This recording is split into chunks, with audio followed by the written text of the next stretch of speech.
때는 조선 숙종 8년, 가을바람이 뼈를 애는 듯 차가운 한양의 형장. 한맹인 여인이 형틀 앞에 고요히 서 있었습니다. 그녀의 이름은 서화, 한때 양반 가문의 여식이었으나 이제는 운명의 소용돌이에 휘말린 32의 여인이었습니다. 그녀의 목이 차가운 형틀 위에 놓이자 형리가 무거운 목소리로 물었습니다. 마지막으로 남길 말이 있느냐? 서화는 감았던 눈을 조용히 뜨고 텅 빈 눈동자로 하늘을 향했습니다. 그녀의 입술이 작게 움직였습니다. 태비께서는 반드시 돌아오실 것입니다. 그리고 그때 이 나라는 새로운 빛을 보게 될 것입니다. 전하께서 부디 이 말을 기억해 주시기를 바랍니다. 그 말이 끝나기 무섭게 멀리서 다급한 말발굽 소리가 들려왔습니다. 왕의 명을 받은 사자인 것일까요? 하지만 형리는 주저하지 않고 칼을 높이 들어 올렸습니다. 칼날이 가을 햇살에 번쩍이는 순간 서화의 표정은 이상하리만치 평화로웠습니다. 불과 어제까지만 해도 깊은 산속 암자에 숨어 지내던 그녀가 어쩌다 형장의 이슬로 사라지게 된 것일까요? 이야기는 그녀가 한양 남촌의 작은 초가집에 살던 시절로 거슬러 올라갑니다. 흙벽에 빗물이 스며드는 초라한 집이었지만 그곳에는 매일 새벽부터 자신의 운명을 묻고자 하는 이들의 발걸음이 끊이지 않았습니다. 서화는 본래 몰락한 양반 가문의 후손이었습니다. 아버지는 당쟁에 휘말려 관직을 잃었고 어머니는 그녀가 15되던 해에 세상을 떠났습니다. 설상가상으로 그녀가 20살 되던 해봄, 마을에 끔찍한 전염병이 돌았습니다. 서화 역시 병에 걸려 열흘간 사경을 헤맸고 가까스로 목숨은 건졌으나 두 눈의 빛을 영원히 잃고 말았습니다. 세상이 캄캄한 어둠으로 변하자 그녀는 깊은 절망에 빠졌습니다.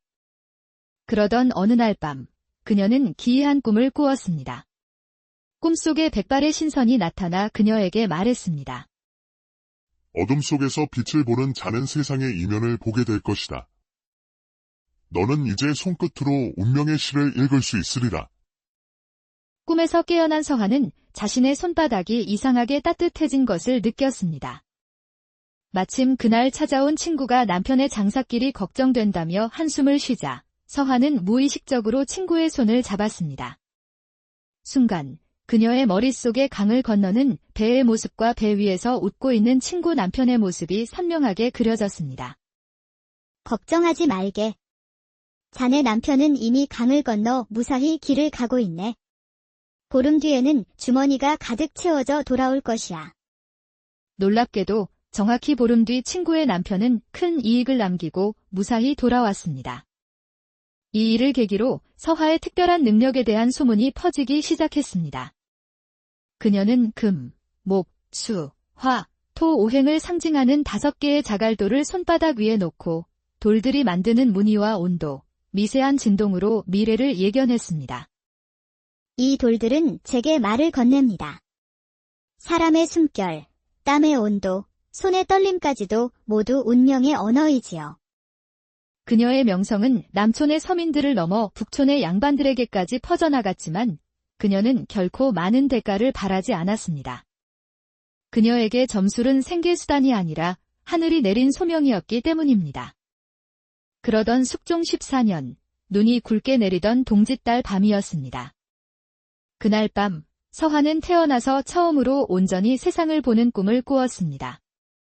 꿈속에서 그녀는 강변 버드나무 아래 서 있었고 하늘에서는 핏빛처럼 붉은 꽃잎이 흩날리고 있었습니다. 문득 발밑을 내려다보니 흰 수의를 입은 여인이 누워 있었습니다. 바로 자기 자신의 얼굴이었습니다. 놀라 뒤로 물러서려는 순간 지난번 꿈에 나타났던 신선이 다시 나타났습니다. 운명을 읽는 자여, 내 자신의 운명을 직시하라. 꽃이 3번 피고 질 때 너는 물과 불 사이에서 생을 마감하리라. 이것이 하늘이 정한 이치니라. 신선이 손에 든 지팡이로 강물을 가리키자 강물이 붉게 물들었고 하늘을 가리키자 붉은 꽃잎들이 불길로 변했습니다. 그 모든 것이 그녀를 향해 몰려오는 순간 서화는 숨이 막힌 채 잠에서 깨어났습니다. 떨리는 손으로 자갈돌을 꺼내 자신의 운명을 보려 했지만 돌들은 얼음장처럼 차갑기만 했습니다. 그녀는 그 꿈이 하늘의 계시임을, 자신의 죽음에 대한 예고임을 직감했습니다. 꽃이 3번 피고 진다. 물과 불 사이. 서한은 운명을 피하기로 결심했습니다. 그녀는 물이 귀하고 불을 거의 피우지 않는 북악산 자락의 작은 암자, 배구나무로 향했습니다. 그녀를 맞이한 노승해안 스님은 그녀의 사정을 듣고 조용히 머무는 것을 허락했습니다. 인연이 있어 오셨으니 머무르시오. 허나 이곳은 세속의 인연을 끊는 곳이니 점을 치는 일은 삼가야 할 것이오. 그렇게 첫 번째 꽃, 봄의 매화가 피고 졌습니다. 서한은 조용히 불경을 베끼며 평온한 나날을 보냈습니다. 하지만 운명은 피하려 할수록 더 가까이 다가오는 법이었습니다. 초여름, 해안 스님이 갑자기 병으로 쓰러졌습니다. 서한은 갈등 끝에 결국 자갈도를 꺼내 스님의 병세를 살폈고 산을 헤매 약초를 구해와 스님을 살려냈습니다. 알고 있었다오. 자네가 한양의 그 유명한 점쟁이라는 것을. 운명이란 피하는 것이 아니라 마주하는 것일세. 스님을 고친 소문은 금세 퍼져나갔고 사람들은 다시 그녀를 찾아오기 시작했습니다. 그렇게 두 번째 꽃, 여름의 연꽃이 피고 졌습니다. 그러던 어느 날 한양의 한 양반과 하인이 찾아와 억울한 누명을 쓴 노비를 구해달라 애원했습니다. 서한은 고민 끝에 산을 내려가기로 결심했습니다. 억울한 이를 돕는 것이 자신의 소명이라 생각했기 때문입니다. 그녀는 진범을 밝혀내 노비를 구했고 그 명성은 다시 한번 한양 전체, 그리고 마침내 궁궐에까지 퍼져나갔습니다. 배구나무로 돌아왔을 때 어느덧 가을이 깊어지고 있었습니다. 세 번째 꽃, 국화가 피어날 시간이 다가온 것입니다. 피할 수 없는 운명인 것일까요, 스님? 인연이란 흐르는 물과 같아서 막으려 해도 막히지 않는 법. 그저 편안한 마음으로 가시게. 며칠 뒤, 붉은 관복을 입은 관리들과 군사들이 암자를 찾아왔습니다. 임금께서 그녀를 부른다는 어명이었습니다. 궁궐의 문턱을 넘는 순간 서한은 이곳이 자신의 생이 마감될 장소임을, 예언이 실현될 곳임을 깨달았습니다. 궁궐의 연못과 전하의 화롯. 이곳이 바로 물과 불 사이로구나. 마침내 그녀는 임금 앞에 섰습니다. 임금의 목소리는 부드러웠지만 그 안에는 서슬퍼런 권위가 담겨 있었습니다. 그대가 바로 그 유명한 맹인 점쟁이 서하더냐. 과인이 그대의 술법을 시험해 보겠노라. 첫 번째 시험.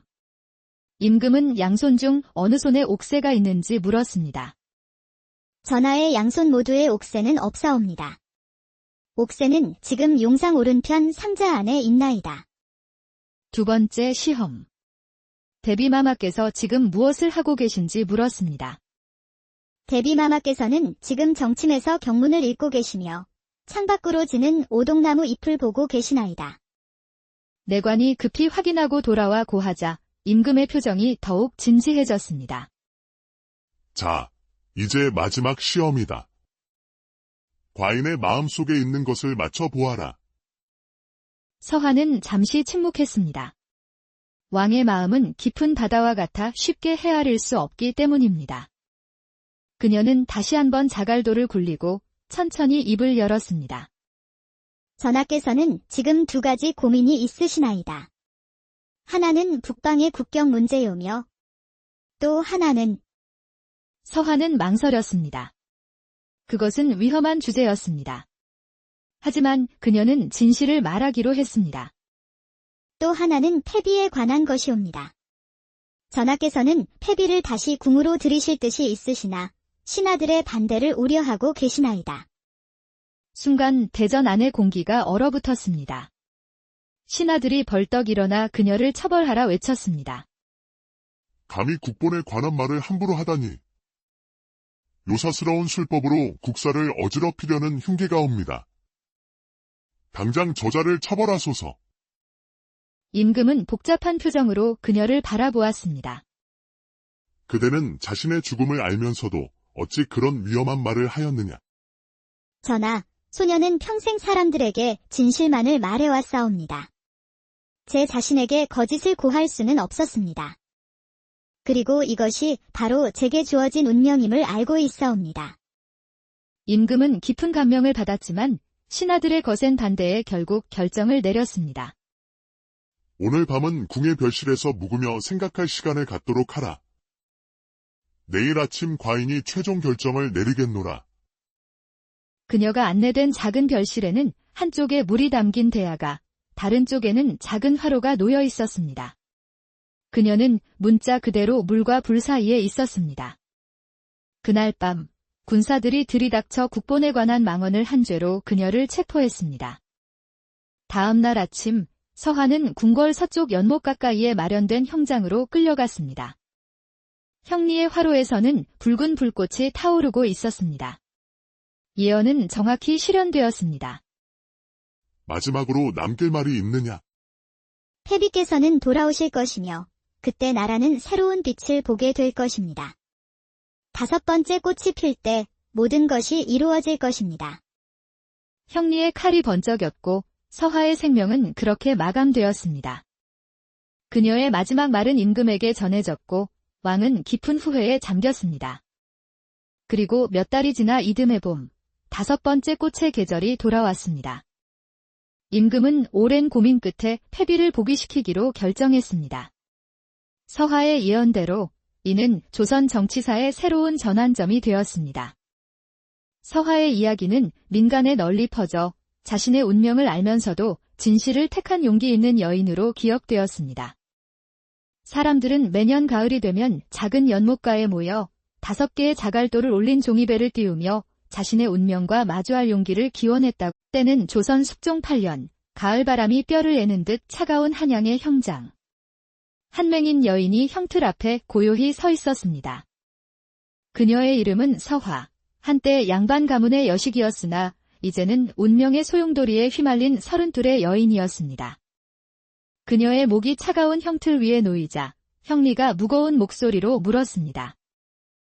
마지막으로 남길 말이 있느냐? 서하는 감았던 눈을 조용히 뜨고 텅 빈 눈동자로 하늘을 향했습니다. 그녀의 입술이 작게 움직였습니다. 패비께서는 반드시 돌아오실 것입니다. 그리고 그때 이 나라는 새로운 빛을 보게 될 것입니다. 전하께서 부디 이 말을 기억해 주시기를 바랍니다. 그 말이 끝나기 무섭게 멀리서 다급한 말발굽 소리가 들려왔습니다. 왕의 명을 받은 사자인 것일까요? 하지만 형리는 주저하지 않고 칼을 높이 들어 올렸습니다. 칼날이 가을 햇살에 번쩍이는 순간 서하의 표정은 이상하리만치 평화로웠습니다. 불과 어제까지만 해도 깊은 산속 암자에 숨어 지내던 그녀가 어쩌다 형장의 이슬로 사라지게 된 것일까요? 이야기는 그녀가 한양 남촌의 작은 초가집에 살던 시절로 거슬러 올라갑니다. 흙벽에 빗물이 스며드는 초라한 집이었지만 그곳에는 매일 새벽부터 자신의 운명을 묻고자 하는 이들의 발걸음이 끊이지 않았습니다. 서하는 본래 몰락한 양반 가문의 후손이었습니다. 아버지는 당쟁에 휘말려 관직을 잃었고 어머니는 그녀가 15되던 해에 세상을 떠났습니다. 설상가상으로 그녀가 20살 되던 해봄, 마을에 끔찍한 전염병이 돌았습니다. 서하 역시 병에 걸려 열흘간 사경을 헤맸고 가까스로 목숨은 건졌으나 두 눈의 빛을 영원히 잃고 말았습니다. 세상이 캄캄한 어둠으로 변하자 그녀는 깊은 절망에 빠졌습니다. 그러던 어느 날 밤, 그녀는 기이한 꿈을 꾸었습니다. 꿈속에 백발의 신선이 나타나 그녀에게 말했습니다. 어둠 속에서 빛을 보는 자는 세상의 이면을 보게 될 것이다. 너는 이제 손끝으로 운명의 시를 읽을 수 있으리라. 꿈에서 깨어난 서하는 자신의 손바닥이 이상하게 따뜻해진 것을 느꼈습니다. 마침 그날 찾아온 친구가 남편의 장사길이 걱정된다며 한숨을 쉬자 서하는 무의식적으로 친구의 손을 잡았습니다. 순간 그녀의 머릿속에 강을 건너는 배의 모습과 배 위에서 웃고 있는 친구 남편의 모습이 선명하게 그려졌습니다. 걱정하지 말게. 자네 남편은 이미 강을 건너 무사히 길을 가고 있네. 보름 뒤에는 주머니가 가득 채워져 돌아올 것이야. 놀랍게도 정확히 보름 뒤 친구의 남편은 큰 이익을 남기고 무사히 돌아왔습니다. 이 일을 계기로 서화의 특별한 능력에 대한 소문이 퍼지기 시작했습니다. 그녀는 금, 목, 수, 화, 토 오행을 상징하는 5개의 자갈돌을 손바닥 위에 놓고 돌들이 만드는 무늬와 온도, 미세한 진동으로 미래를 예견했습니다. 이 돌들은 제게 말을 건넵니다. 사람의 숨결, 땀의 온도, 손의 떨림까지도 모두 운명의 언어이지요. 그녀의 명성은 남촌의 서민들을 넘어 북촌의 양반들에게까지 퍼져나갔지만 그녀는 결코 많은 대가를 바라지 않았습니다. 그녀에게 점술은 생계수단이 아니라 하늘이 내린 소명이었기 때문입니다. 그러던 숙종 14년, 눈이 굵게 내리던 동짓달 밤이었습니다. 그날 밤, 서화는 태어나서 처음으로 온전히 세상을 보는 꿈을 꾸었습니다. 꿈속에서 그녀는 강변 버드나무 아래 서 있었고 하늘에서는 핏빛처럼 붉은 꽃잎이 흩날리고 있었습니다. 문득 발밑을 내려다보니 흰 수의를 입은 여인이 누워 있었습니다. 바로 자기 자신의 얼굴이었습니다. 놀라 뒤로 물러서려는 순간 지난번 꿈에 나타났던 신선이 다시 나타났습니다. 운명을 읽는 자여, 내 자신의 운명을 직시하라. 꽃이 3번 피고 질 때, 너는 물과 불 사이에서 생을 마감하리라. 이것이 하늘이 정한 이치니라. 신선이 손에 든 지팡이로 강물을 가리키자 강물이 붉게 물들었고 하늘을 가리키자 붉은 꽃잎들이 불길로 변했습니다. 그 모든 것이 그녀를 향해 몰려오는 순간 서화는 숨이 막힌 채 잠에서 깨어났습니다. 떨리는 손으로 자갈돌을 꺼내 자신의 운명을 보려 했지만 돌들은 얼음장처럼 차갑기만 했습니다. 그녀는 그 꿈이 하늘의 계시임을, 자신의 죽음에 대한 예고임을 직감했습니다. 꽃이 3번 피고 진다. 물과 불 사이. 서화는 운명을 피하기로 결심했습니다.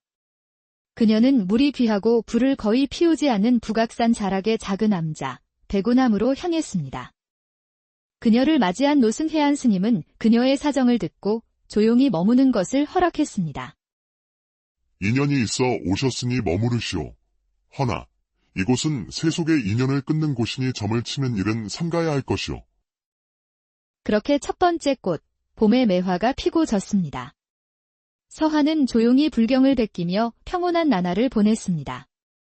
하지만 운명은 피하려 할수록 더 가까이 다가오는 법이었습니다. 초여름, 해안 스님이 갑자기 병으로 쓰러졌습니다. 서화는 갈등 끝에 결국 자갈돌을 꺼내 스님의 병세를 살폈고 산을 헤매 약초를 구해와 스님을 살려냈습니다. 알고 있었다오. 자네가 한양의 그 유명한 점쟁이라는 것을. 운명이란 피하는 것이 아니라 마주하는 것일세. 스님을 고친 소문은 금세 퍼져나갔고 사람들은 다시 그녀를 찾아오기 시작했습니다. 그렇게 두 번째 꽃, 여름의 연꽃이 피고 졌습니다. 그러던 어느 날 한양의 한 양반과 하인이 찾아와 억울한 누명을 쓴 노비를 구해달라 애원했습니다. 서화는 고민 끝에 산을 내려가기로 결심했습니다. 억울한 이를 돕는 것이 자신의 소명이라 생각했기 때문입니다. 그녀는 진범을 밝혀내 노비를 구했고 그 명성은 다시 한번 한양 전체, 그리고 마침내 궁궐에까지 퍼져나갔습니다. 배구나무로 돌아왔을 때 어느덧 가을이 깊어지고 있었습니다. 세 번째 꽃, 국화가 피어날 시간이 다가온 것입니다. 피할 수 없는 운명인 것일까요, 스님? 인연이란 흐르는 물과 같아서 막으려 해도 막히지 않는 법. 그저 편안한 마음으로 가시게. 며칠 뒤, 붉은 관복을 입은 관리들과 군사들이 암자를 찾아왔습니다. 임금께서 그녀를 부른다는 어명이었습니다. 궁궐의 문턱을 넘는 순간 서화는 이곳이 자신의 생이 마감될 장소임을, 예언이 실현될 곳임을 깨달았습니다. 궁궐의 연못과 전하의 화롯. 이곳이 바로 물과 불 사이로구나. 마침내 그녀는 임금 앞에 섰습니다. 임금의 목소리는 부드러웠지만 그 안에는 서슬퍼런 권위가 담겨 있었습니다. 그대가 바로 그 유명한 맹인 점쟁이 서하더냐. 과인이 그대의 술법을 시험해 보겠노라. 첫 번째 시험. 임금은 양손 중 어느 손에 옥새가 있는지 물었습니다. 전하의 양손 모두에 옥새는 없사옵니다. 옥새는 지금 용상 오른편 상자 안에 있나이다. 두 번째 시험. 대비마마께서 지금 무엇을 하고 계신지 물었습니다. 대비마마께서는 지금 정침에서 경문을 읽고 계시며 창밖으로 지는 오동나무 잎을 보고 계시나이다. 내관이 급히 확인하고 돌아와 고하자 임금의 표정이 더욱 진지해졌습니다. 자, 이제 마지막 시험이다. 과인의 마음속에 있는 것을 맞춰보아라. 서한은 잠시 침묵했습니다. 왕의 마음은 깊은 바다와 같아 쉽게 헤아릴 수 없기 때문입니다. 그녀는 다시 한번 자갈도를 굴리고 천천히 입을 열었습니다. 전하께서는 지금 두 가지 고민이 있으시나이다. 하나는 북방의 국경 문제요며 또 하나는 서한은 망설였습니다. 그것은 위험한 주제였습니다. 하지만 그녀는 진실을 말하기로 했습니다. 또 하나는 패비에 관한 것이옵니다. 전하께서는 패비를 다시 궁으로 들이실 뜻이 있으시나 신하들의 반대를 우려하고 계시나이다. 순간 대전 안의 공기가 얼어붙었습니다. 신하들이 벌떡 일어나 그녀를 처벌하라 외쳤습니다. 감히 국본에 관한 말을 함부로 하다니. 요사스러운 술법으로 국사를 어지럽히려는 흉기가 옵니다. 당장 저자를 처벌하소서. 임금은 복잡한 표정으로 그녀를 바라보았습니다. 그대는 자신의 죽음을 알면서도 어찌 그런 위험한 말을 하였느냐. 전하, 소녀는 평생 사람들에게 진실만을 말해왔사옵니다. 제 자신에게 거짓을 고할 수는 없었습니다. 그리고 이것이 바로 제게 주어진 운명임을 알고 있사옵니다. 임금은 깊은 감명을 받았지만 신하들의 거센 반대에 결국 결정을 내렸습니다. 오늘 밤은 궁의 별실에서 묵으며 생각할 시간을 갖도록 하라. 내일 아침 과인이 최종 결정을 내리겠노라. 그녀가 안내된 작은 별실에는 한쪽에 물이 담긴 대야가, 다른 쪽에는 작은 화로가 놓여 있었습니다. 그녀는 문자 그대로 물과 불 사이에 있었습니다. 그날 밤, 군사들이 들이닥쳐 국본에 관한 망언을 한 죄로 그녀를 체포했습니다. 다음 날 아침, 서한은 궁궐 서쪽 연못 가까이에 마련된 형장으로 끌려갔습니다. 형리의 화로에서는 붉은 불꽃이 타오르고 있었습니다. 예언은 정확히 실현되었습니다. 마지막으로 남길 말이 있느냐? 패비께서는 돌아오실 것이며 그때 나라는 새로운 빛을 보게 될 것입니다. 5번째 꽃이 필 때 모든 것이 이루어질 것입니다. 형리의 칼이 번쩍였고 서하의 생명은 그렇게 마감되었습니다. 그녀의 마지막 말은 임금에게 전해졌고 왕은 깊은 후회에 잠겼습니다. 그리고 몇 달이 지나 이듬해 봄, 5번째 꽃의 계절이 돌아왔습니다. 임금은 오랜 고민 끝에 패비를 복위시키기로 결정했습니다. 서하의 예언대로 이는 조선 정치사의 새로운 전환점이 되었습니다. 서하의 이야기는 민간에 널리 퍼져 자신의 운명을 알면서도 진실을 택한 용기 있는 여인으로 기억되었습니다. 사람들은 매년 가을이 되면 작은 연못가에 모여 5개의 자갈도를 올린 종이배를 띄우며 자신의 운명과 마주할 용기를 기원했다고. 때는 조선 숙종 8년, 가을바람이 뼈를 애는 듯 차가운 한양의 형장. 한맹인 여인이 형틀 앞에 고요히 서 있었습니다. 그녀의 이름은 서화, 한때 양반 가문의 여식이었으나 이제는 운명의 소용돌이에 휘말린 32의 여인이었습니다. 그녀의 목이 차가운 형틀 위에 놓이자 형리가 무거운 목소리로 물었습니다. 마지막으로 남길 말이 있느냐? 서하는 감았던 눈을 조용히 뜨고 텅 빈 눈동자로 하늘을 향했습니다. 그녀의 입술이 작게 움직였습니다. 패비께서는 반드시 돌아오실 것입니다. 그리고 그때 이 나라는 새로운 빛을 보게 될 것입니다. 전하께서 부디 이 말을 기억해 주시기를 바랍니다. 그 말이 끝나기 무섭게 멀리서 다급한 말발굽 소리가 들려왔습니다. 왕의 명을 받은 사자인 것일까요? 하지만 형리는 주저하지 않고 칼을 높이 들어 올렸습니다. 칼날이 가을 햇살에 번쩍이는 순간 서하의 표정은 이상하리만치 평화로웠습니다. 불과 어제까지만 해도 깊은 산속 암자에 숨어 지내던 그녀가 어쩌다 형장의 이슬로 사라지게 된 것일까요? 이야기는 그녀가 한양 남촌의 작은 초가집에 살던 시절로 거슬러 올라갑니다.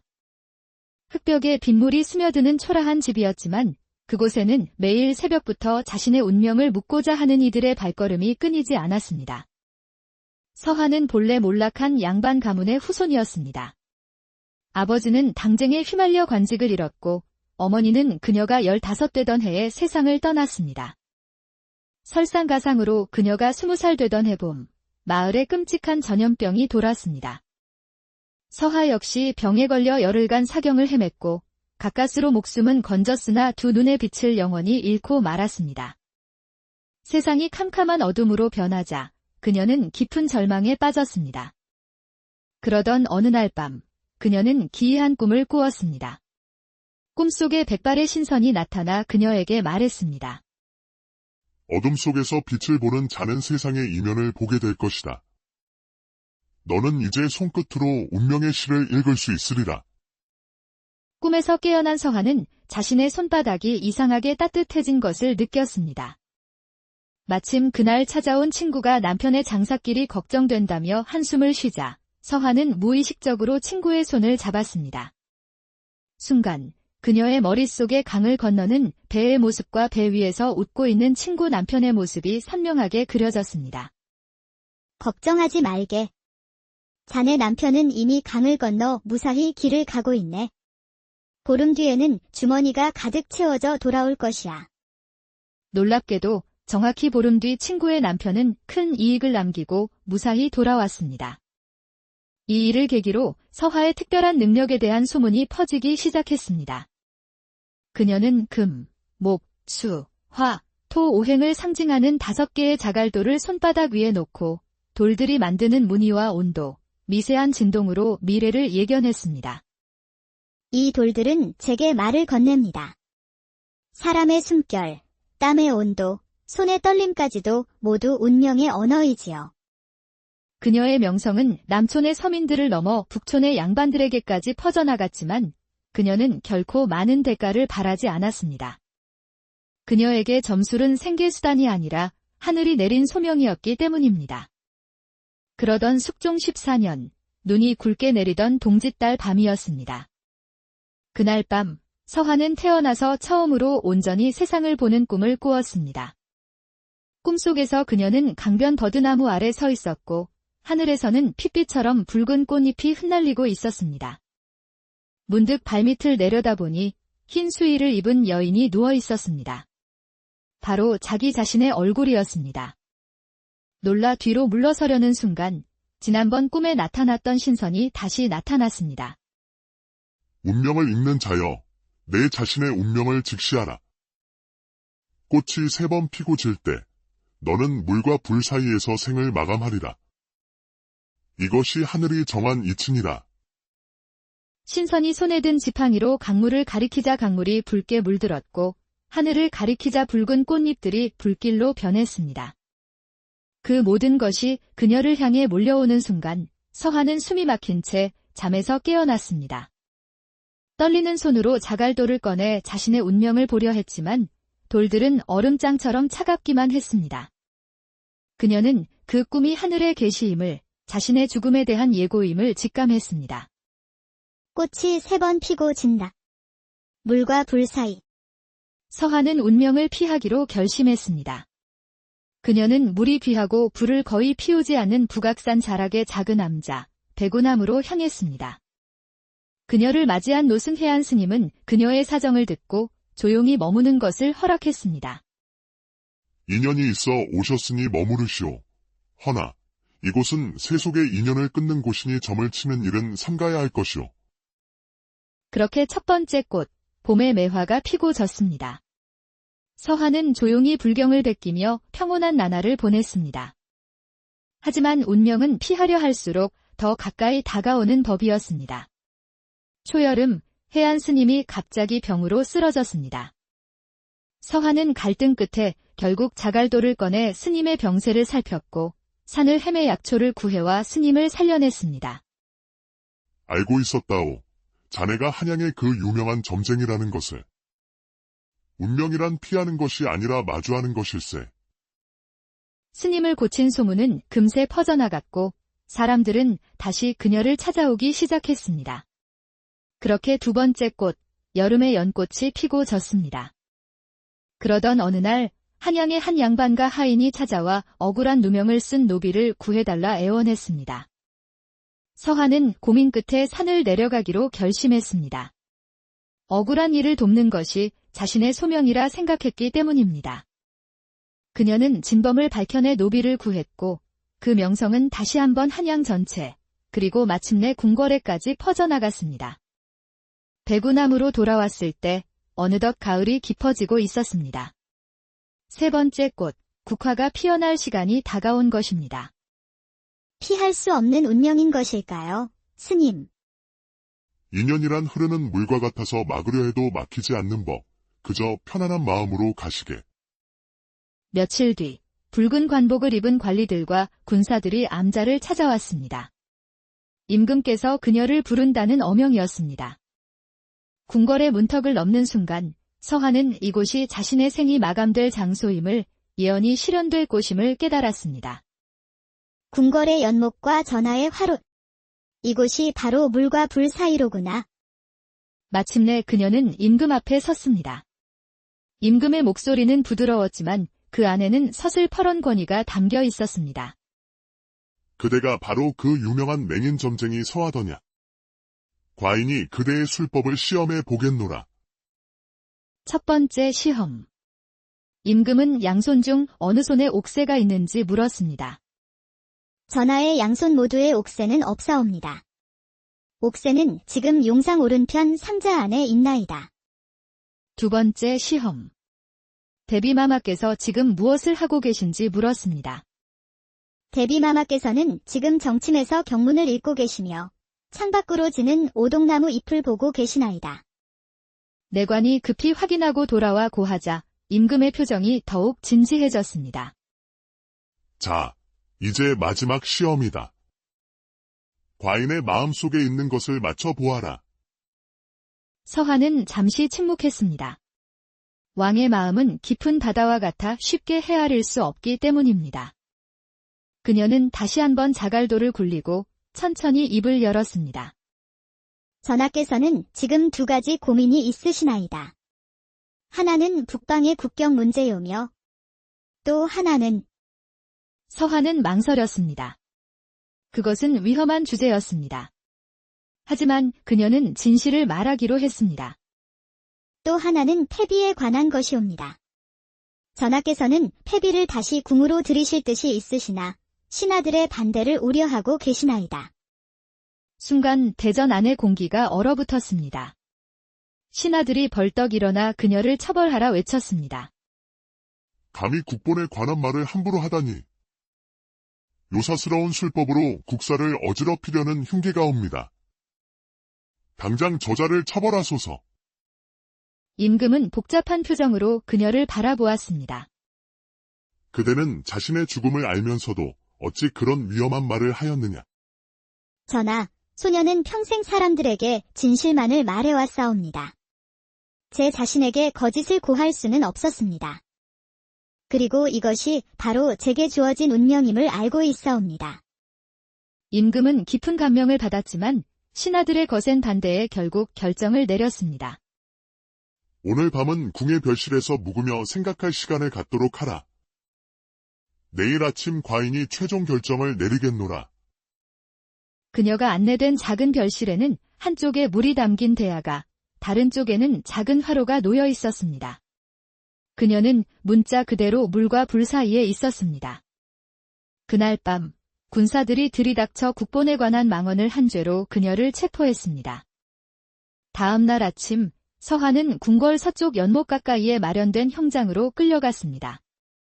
형리의 화로에서는 붉은 불꽃이 타오르고 있었습니다. 예언은 정확히 실현되었습니다.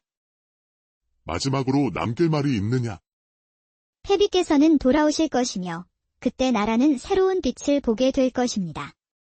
다섯 번째 꽃이 필 때 모든 것이 이루어질 것입니다. 형리의 칼이 번쩍였고 서하의 생명은 그렇게 마감되었습니다. 그녀의 마지막 말은 임금에게 전해졌고 왕은 깊은 후회에 잠겼습니다. 그리고 몇 달이 지나 이듬해 봄, 5번째 꽃의 계절이 돌아왔습니다. 임금은 오랜 고민 끝에 패비를 복위시키기로 결정했습니다. 서하의 예언대로 이는 조선 정치사의 새로운 전환점이 되었습니다. 서하의 이야기는 민간에 널리 퍼져 자신의 운명을 알면서도 진실을 택한 용기 있는 여인으로 기억되었습니다. 사람들은 매년 가을이 되면 작은 연못가에 모여 5개의 자갈돌을 올린 종이배를 띄우며 자신의 운명과 마주할 용기를 기원했다고. 때는 조선 숙종 8년, 가을바람이 뼈를 애는 듯 차가운 한양의 형장. 한맹인 여인이 형틀 앞에 고요히 서 있었습니다. 그녀의 이름은 서화, 한때 양반 가문의 여식이었으나 이제는 운명의 소용돌이에 휘말린 32의 여인이었습니다. 그녀의 목이 차가운 형틀 위에 놓이자 형리가 무거운 목소리로 물었습니다. 마지막으로 남길 말이 있느냐? 서하는 감았던 눈을 조용히 뜨고 텅 빈 눈동자로 하늘을 향했습니다. 그녀의 입술이 작게 움직였습니다. 패비께서는 반드시 돌아오실 것입니다. 그리고 그때 이 나라는 새로운 빛을 보게 될 것입니다. 전하께서 부디 이 말을 기억해 주시기를 바랍니다. 그 말이 끝나기 무섭게 멀리서 다급한 말발굽 소리가 들려왔습니다. 왕의 명을 받은 사자인 것일까요? 하지만 형리는 주저하지 않고 칼을 높이 들어 올렸습니다. 칼날이 가을 햇살에 번쩍이는 순간 서하의 표정은 이상하리만치 평화로웠습니다. 불과 어제까지만 해도 깊은 산속 암자에 숨어 지내던 그녀가 어쩌다 형장의 이슬로 사라지게 된 것일까요? 이야기는 그녀가 한양 남촌의 작은 초가집에 살던 시절로 거슬러 올라갑니다. 흙벽에 빗물이 스며드는 초라한 집이었지만 그곳에는 매일 새벽부터 자신의 운명을 묻고자 하는 이들의 발걸음이 끊이지 않았습니다. 서하는 본래 몰락한 양반 가문의 후손이었습니다. 아버지는 당쟁에 휘말려 관직을 잃었고 어머니는 그녀가 15되던 해에 세상을 떠났습니다. 설상가상으로 그녀가 20살 되던 해봄, 마을에 끔찍한 전염병이 돌았습니다. 서하 역시 병에 걸려 열흘간 사경을 헤맸고 가까스로 목숨은 건졌으나 두 눈의 빛을 영원히 잃고 말았습니다. 세상이 캄캄한 어둠으로 변하자 그녀는 깊은 절망에 빠졌습니다. 그러던 어느 날 밤, 그녀는 기이한 꿈을 꾸었습니다. 꿈속에 백발의 신선이 나타나 그녀에게 말했습니다. 어둠 속에서 빛을 보는 자는 세상의 이면을 보게 될 것이다. 너는 이제 손끝으로 운명의 시를 읽을 수 있으리라. 꿈에서 깨어난 서하는 자신의 손바닥이 이상하게 따뜻해진 것을 느꼈습니다.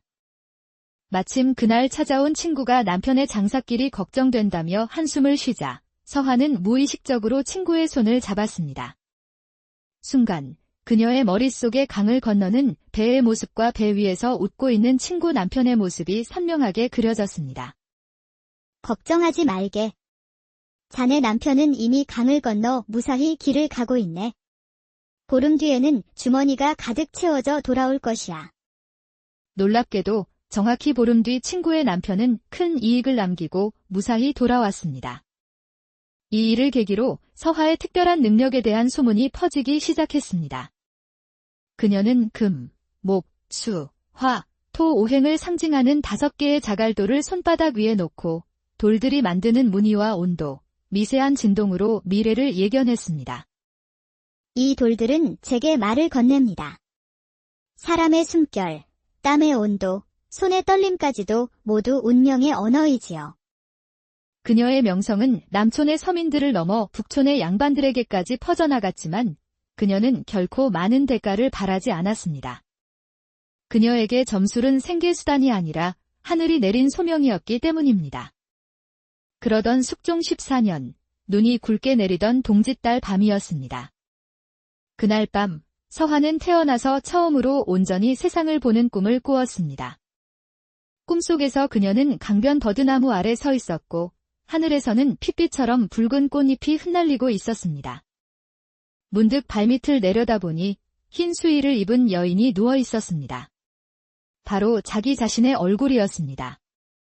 놀라 뒤로 물러서려는 순간 지난번 꿈에 나타났던 신선이 다시 나타났습니다.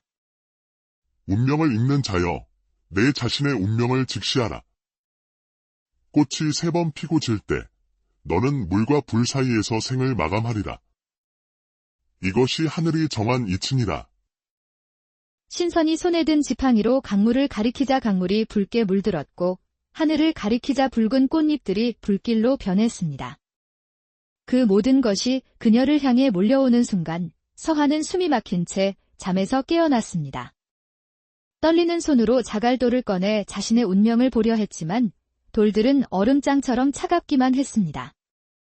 그녀는 그 꿈이 하늘의 계시임을, 자신의 죽음에 대한 예고임을 직감했습니다. 꽃이 3번 피고 진다. 물과 불 사이.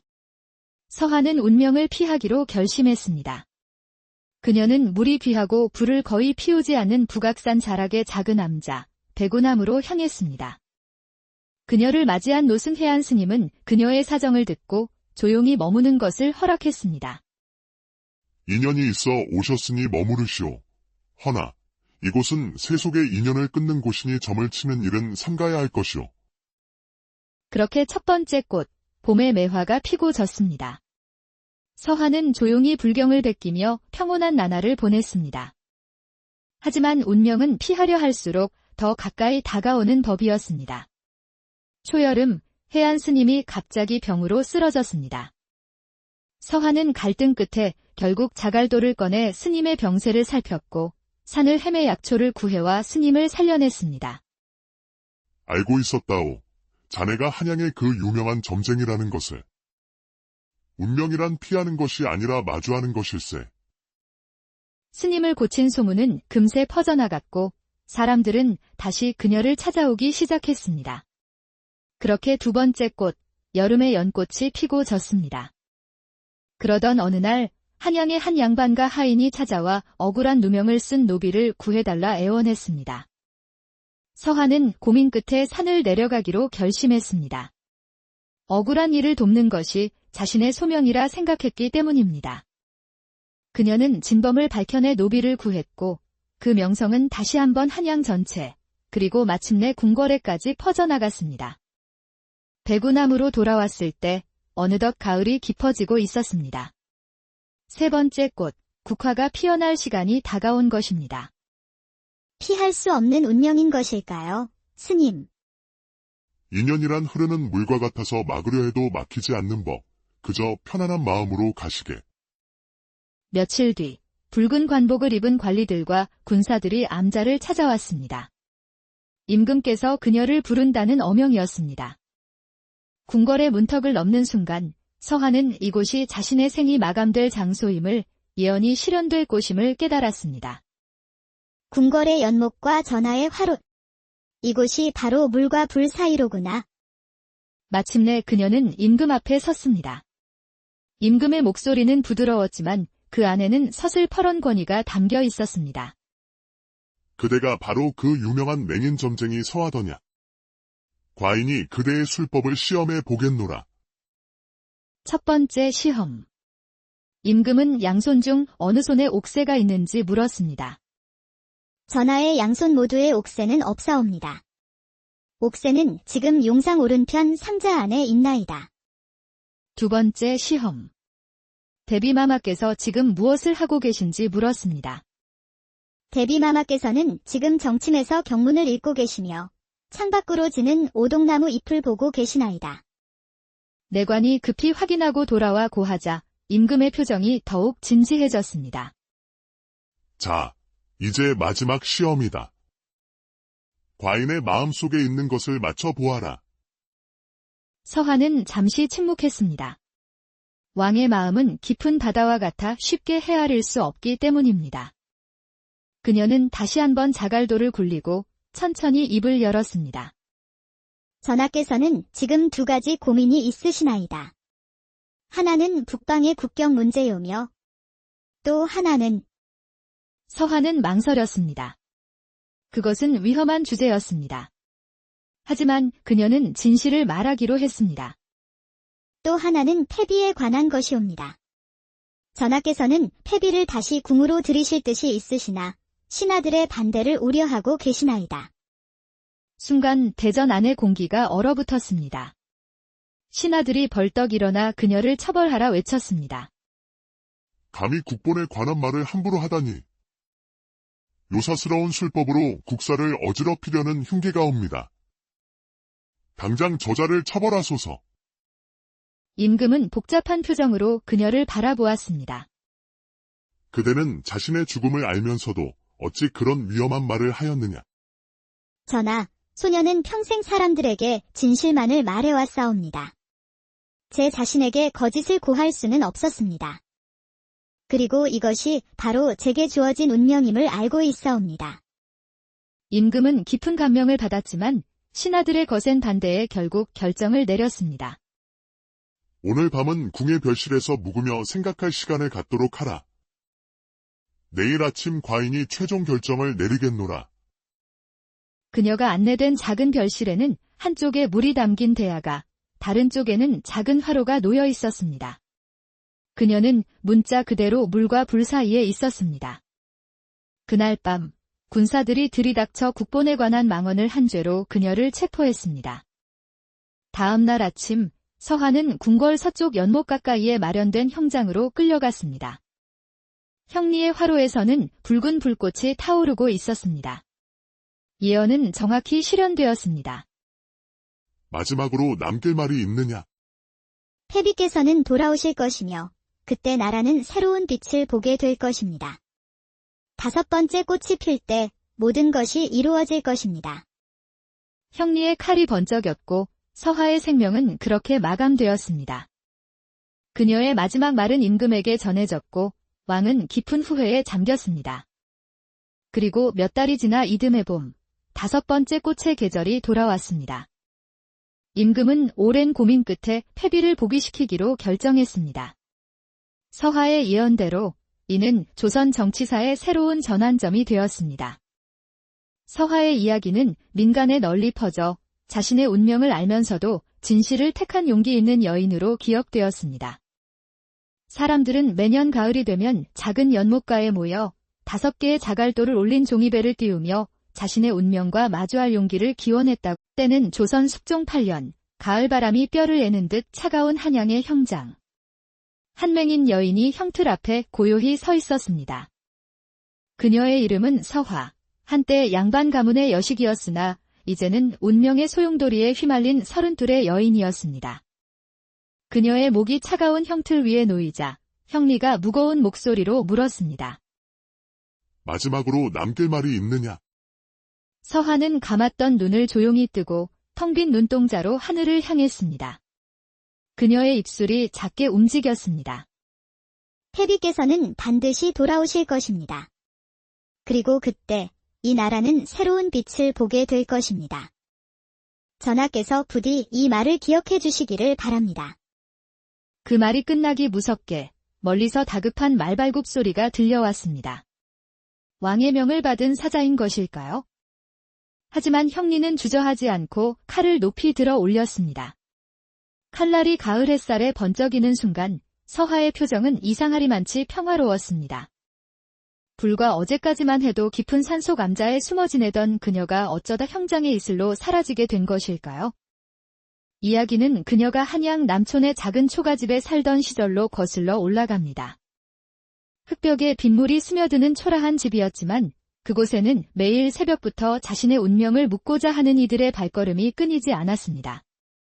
서하는 본래 몰락한 양반 가문의 후손이었습니다. 아버지는 당쟁에 휘말려 관직을 잃었고 어머니는 그녀가 15되던 해에 세상을 떠났습니다. 설상가상으로 그녀가 20살 되던 해봄, 마을에 끔찍한 전염병이 돌았습니다. 서하 역시 병에 걸려 열흘간 사경을 헤맸고 가까스로 목숨은 건졌으나 두 눈의 빛을 영원히 잃고 말았습니다. 세상이 캄캄한 어둠으로 변하자 그녀는 깊은 절망에 빠졌습니다. 그러던 어느 날 밤, 그녀는 기이한 꿈을 꾸었습니다. 꿈속에 백발의 신선이 나타나 그녀에게 말했습니다. 어둠 속에서 빛을 보는 자는 세상의 이면을 보게 될 것이다. 너는 이제 손끝으로 운명의 시를 읽을 수 있으리라. 꿈에서 깨어난 서한은 자신의 손바닥이 이상하게 따뜻해진 것을 느꼈습니다. 마침 그날 찾아온 친구가 남편의 장사길이 걱정된다며 한숨을 쉬자 서한은 무의식적으로 친구의 손을 잡았습니다. 순간 그녀의 머릿속에 강을 건너는 배의 모습과 배 위에서 웃고 있는 친구 남편의 모습이 선명하게 그려졌습니다. 걱정하지 말게. 자네 남편은 이미 강을 건너 무사히 길을 가고 있네. 보름 뒤에는 주머니가 가득 채워져 돌아올 것이야. 놀랍게도 정확히 보름 뒤 친구의 남편은 큰 이익을 남기고 무사히 돌아왔습니다. 이 일을 계기로 서화의 특별한 능력에 대한 소문이 퍼지기 시작했습니다. 그녀는 금, 목, 수, 화, 토 오행을 상징하는 5개의 자갈돌을 손바닥 위에 놓고 돌들이 만드는 무늬와 온도, 미세한 진동으로 미래를 예견했습니다. 이 돌들은 제게 말을 건넵니다. 사람의 숨결, 땀의 온도, 손의 떨림까지도 모두 운명의 언어이지요. 그녀의 명성은 남촌의 서민들을 넘어 북촌의 양반들에게까지 퍼져나갔지만 그녀는 결코 많은 대가를 바라지 않았습니다. 그녀에게 점술은 생계수단이 아니라 하늘이 내린 소명이었기 때문입니다. 그러던 숙종 14년, 눈이 굵게 내리던 동짓달 밤이었습니다. 그날 밤, 서화는 태어나서 처음으로 온전히 세상을 보는 꿈을 꾸었습니다. 꿈속에서 그녀는 강변 버드나무 아래 서 있었고 하늘에서는 핏빛처럼 붉은 꽃잎이 흩날리고 있었습니다.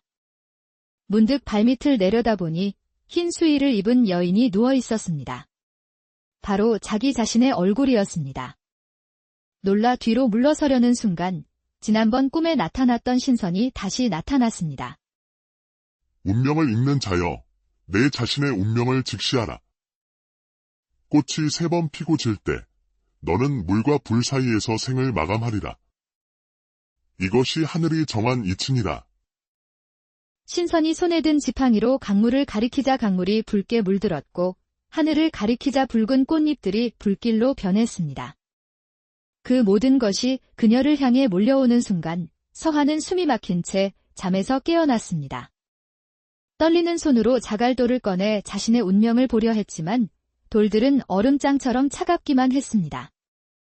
그녀는 그 꿈이 하늘의 계시임을, 자신의 죽음에 대한 예고임을 직감했습니다. 꽃이 3번 피고 진다. 물과 불 사이. 서화는 운명을 피하기로 결심했습니다. 그녀는 물이 귀하고 불을 거의 피우지 않는 북악산 자락의 작은 암자, 배구나무로 향했습니다. 그녀를 맞이한 노승해안 스님은 그녀의 사정을 듣고 조용히 머무는 것을 허락했습니다. 인연이 있어 오셨으니 머무르시오. 허나 이곳은 세속의 인연을 끊는 곳이니 점을 치는 일은 삼가야 할 것이오. 그렇게 첫 번째 꽃, 봄의 매화가 피고 졌습니다. 서화는 조용히 불경을 베끼며 평온한 나날을 보냈습니다. 하지만 운명은 피하려 할수록 더 가까이 다가오는 법이었습니다. 초여름, 해안 스님이 갑자기 병으로 쓰러졌습니다.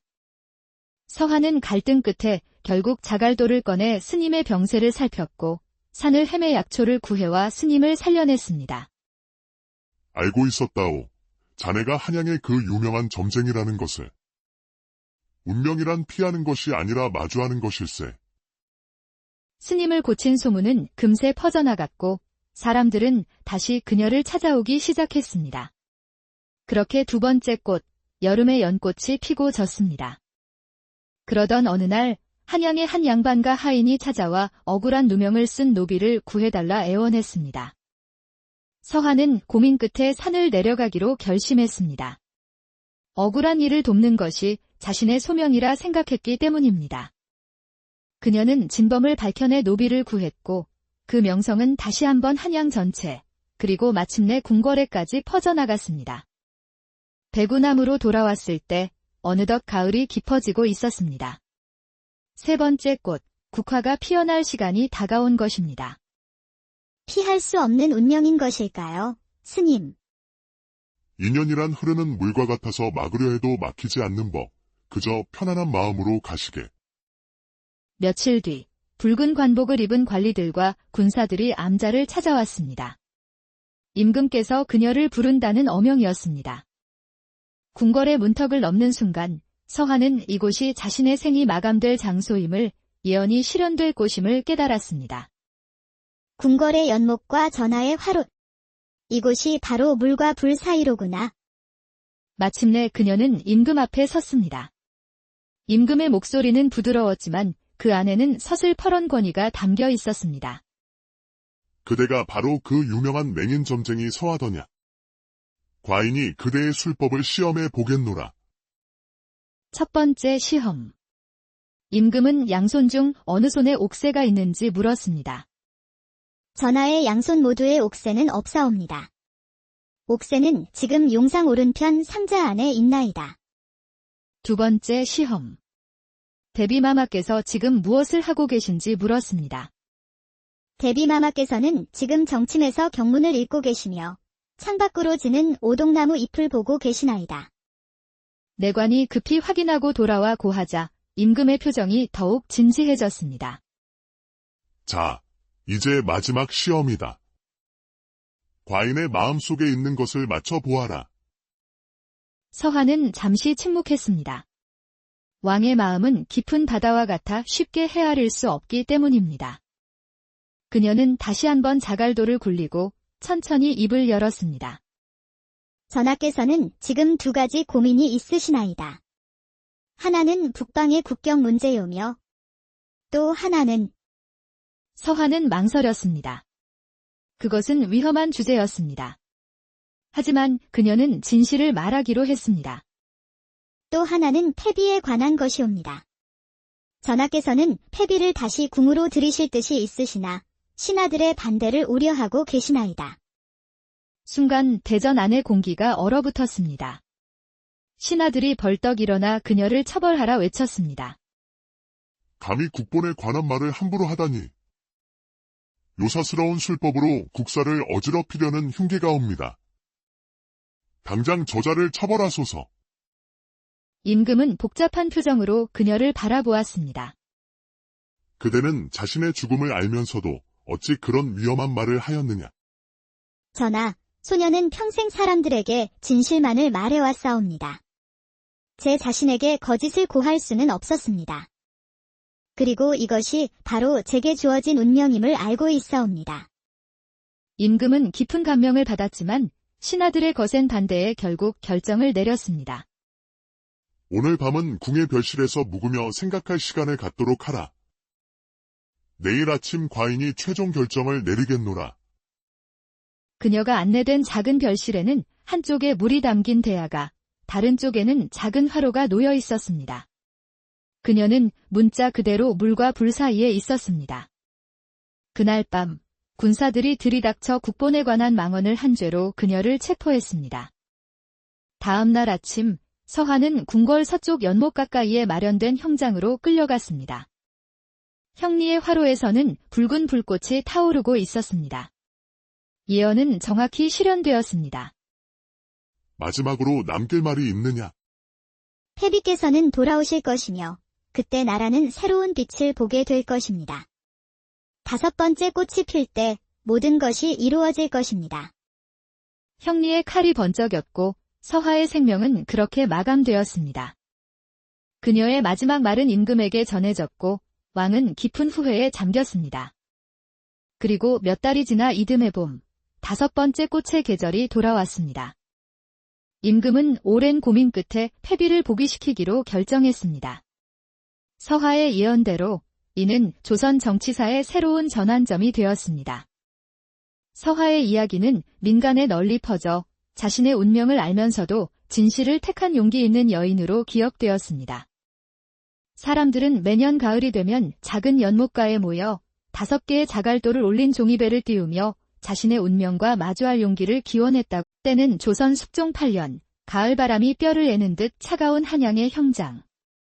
한맹인 여인이 형틀 앞에 고요히 서 있었습니다. 그녀의 이름은 서화, 한때 양반 가문의 여식이었으나 이제는 운명의 소용돌이에 휘말린 32의 여인이었습니다. 그녀의 목이 차가운 형틀 위에 놓이자 형리가 무거운 목소리로 물었습니다. 마지막으로 남길 말이 있느냐? 서하는 감았던 눈을 조용히 뜨고 텅 빈 눈동자로 하늘을 향했습니다. 그녀의 입술이 작게 움직였습니다. 태비께서는 반드시 돌아오실 것입니다. 그리고 그때 이 나라는 새로운 빛을 보게 될 것입니다. 전하께서 부디 이 말을 기억해 주시기를 바랍니다.